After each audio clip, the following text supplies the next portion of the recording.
Okay, and today we are live at my house because, like everybody else, well, we are confined or asked to stay home to make sure that everybody stays safe. So I thought to try to make the most of it as much as well, share some recipes. In the past week and a half, I got a lot of calls. People say, hey, I'm stuck at home. What can I do with my wood-fired oven? What recipe can I easily make?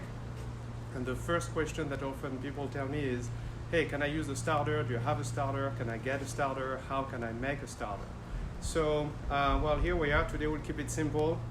We'll make a starter. We'll show you how to maintain it and how to start it from scratch. So, what are you going to need? All that you are going to need is whatever you have on hand at home. You're going to need some flour, preferably unbleached. It's going to do a lot better. You're going to need some water, and this is filtered water. Doesn't need to be really fancy. Just the Brita filtered water from the tap or from your fridge is going to do great. You're going to need a mason jar, or personally I like to use the yogurt container because they are easy to wash, and when I'm done with them they're easy to recycle. And also this is going to be whole wheat flour. So if you want to make a starter from scratch, you are going to need whole wheat flour. It's going to be a lot better than the white regular all-purpose flour, and the filtered water. So here I'm going to start making a starter from scratch. It's also called a Levain. Some people call it a sourdough starter. But it's going to be fun for me because I can bake with it, but also it's a good experiment to make with the kids because you will see how things progress. So first things first, I have my mason jar. It's clean, it's rinsed, so make sure there is no soap, nothing left in it. I have a scale. Digital scales are great because they allow you to easily measure and they can be reset to zero.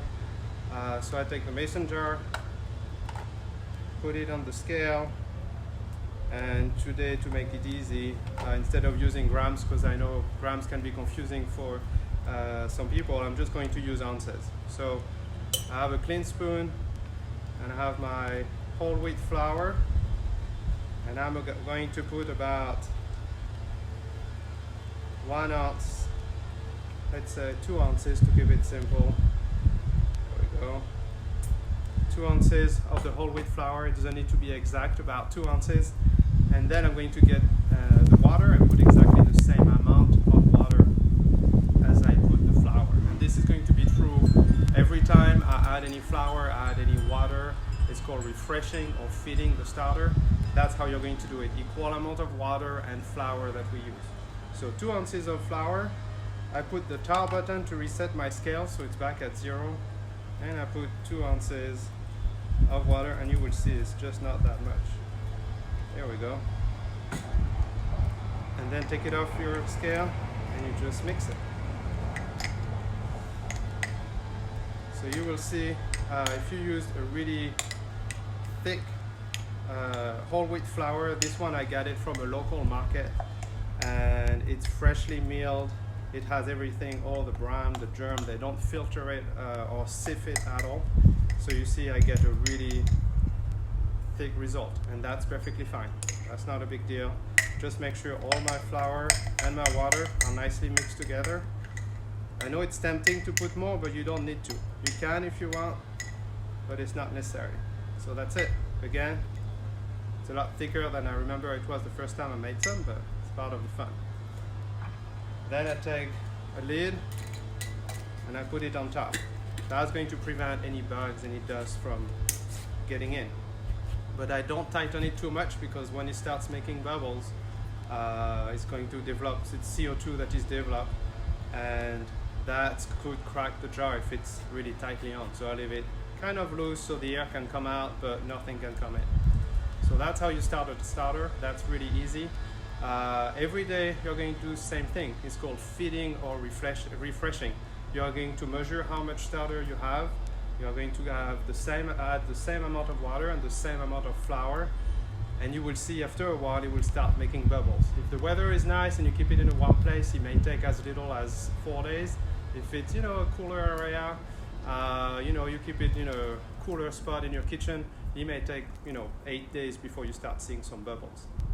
But tomorrow we'll get back to it and we'll show you again how to fit it. And so this is the starter that I've had for about 6 years now. Some friend gave it to me. I use it for everything, my bread, my pizza dough. I even make pancakes with it, and that's absolutely fantastic. So you see this one, I fed it this morning. I'm going to bring it closer to the camera. If you can see, there are some little bubbles in it. That's just the yeast eating the flour and making CO2. And so the way I would feed this one, so I fed it this morning. If you're going to be using a starter to make pizza dough or to make bread, you want to feed it 2 to 3 times a day. You want it to be very active. As soon as you feed it, within 2 or 3 hours, you want to see that starter starting to rise, maybe double in size. That's a good sign that you have a lot of yeast, very active, and it's ready to make bread or to make pizza dough. So to feed it or to refresh it, again, very simple. I take a clean mason jar, put it on the scale, I put it at 0, and I'm going to do 2 ounces. We'll see maybe a little bit more. I want to make sure I have enough. It doesn't take much to make the bread. So this is about 1 ounce. So we'll put it at 2 ounces. There we go. Okay, so we have a nice 2 ounces. Zero my scale out. I put the water first this time. And again, I put 2 ounces. There we go. And I mix it really well. The reason I do that, I want to really dilute the starter. I want to make it as liquid as possible, so it's easier for me to add the flour afterward. So you see now it's nice and liquid. Put it back on the scale, and now keep in mind you have your spoon and everything, so you zero it out again. And you take your flour, so it's best to refresh your starter or feed it with the flour that you intend to use. So if you tell me, hey, I want to make bread, I have this nice whole wheat flour that I want to use, then use that whole wheat flour. If you want to make pizza dough and you plan on using, let's say, a 00 flour, then use that 00 flour to feed your starter.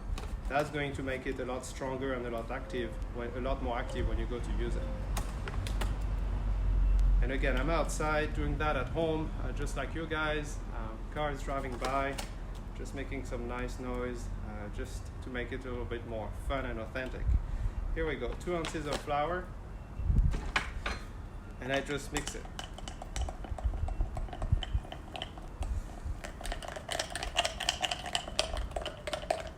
So a spoon is great to mix it. Don't use a whisk. The problem with the whisk is that everything will kind of get stuck in the whisk. It's really hard to clean and it won't do anything. You don't need to add air to it. Just want to make sure all your liquid and all your flour is nicely mixed. So you see this time, because in my proportion I have a liquid, which is the starter, it's a lot more liquid. So that's how it should look. It shouldn't be solid, it shouldn't be too liquid, just the right texture. So it kind of drips a little bit. And then same thing, I close it, and that's how I keep my starter. So it's going to take 2 to 3 hours before I see it rising. So tomorrow my goal is to make sourdough with this starter. So I fed it this morning. It's 1 o'clock here in Dallas. So I feed it the second time of the day. I will feed it again tonight, and then tomorrow I will show you how to use it and to make sourdough using that starter. So if you guys have any question, feel free to go on our website, breadstoneovens.com. Go to the contact page. You can send me an email. You can call us. There is a little form you can fill out if you just want to send us a quick question. And then I will try to do that just about every day. Just like you guys, I have kids at home, still trying to run a business. So weather allowing, other activities allowing, I will try to do that just about every day. So if you have any questions, I will try to answer them live from the emails or messages that you sent me. And if you have ideas for recipes, again, feel free to send them to me, and I will see how I can work them into the video. So thanks for watching, and hopefully we'll see you tomorrow.